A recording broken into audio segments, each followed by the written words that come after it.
The Boogeyman. I know I'm too late. Excuse my words today. I'm stumbling over them. Good grief.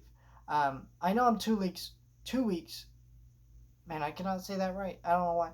I know I'm 2 weeks late to reviewing this movie.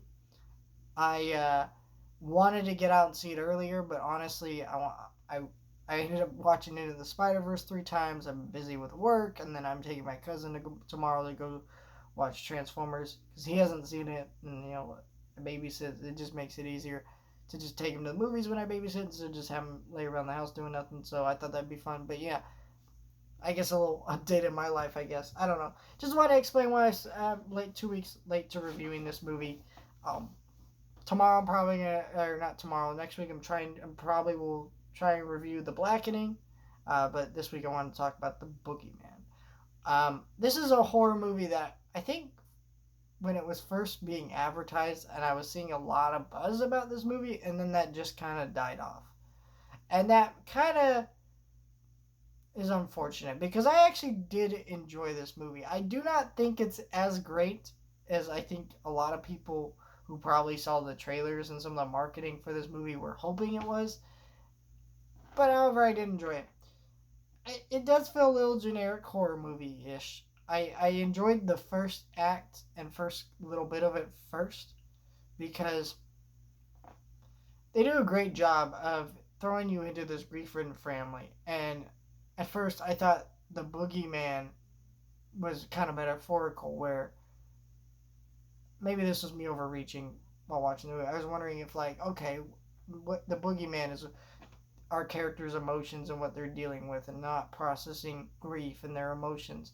And I think they could have actually done a lot more in this movie to have it be more metaphorical of and more. I guess this is just what I would have wanted personally, not what the film is. And what the film is, I appreciate, but what I think would have been nice is there's a lot of moments where these characters are fighting over whether or not they're seeing things because they're dealing with grief. And that's frankly just not as well of an explored idea of in the movie at all. It's just like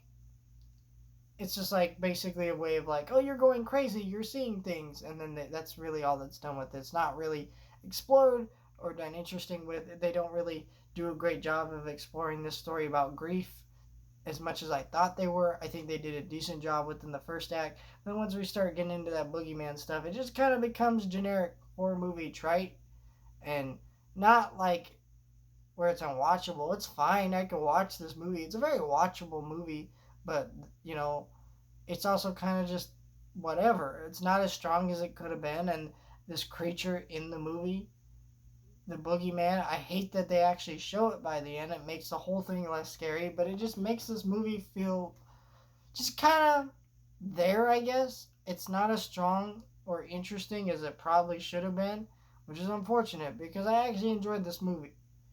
Uh, Fine enough. I just wish it had been a little bit stronger. I'm literally going to forget this movie pretty easily. And that's kind of where I feel like the audience kind of felt. Into the Spider Verse came out this weekend. Everybody was talking about that. No one talked about this movie, which is fine because horror movies are low budget enough that they can actually make their money pretty easily back. And there's still enough of people who just want to watch straight horror movies that they'll check out something like this. But unfortunately, this movie just kind of was there, and I don't really get it. It just kind of came and went, and it's unfortunate.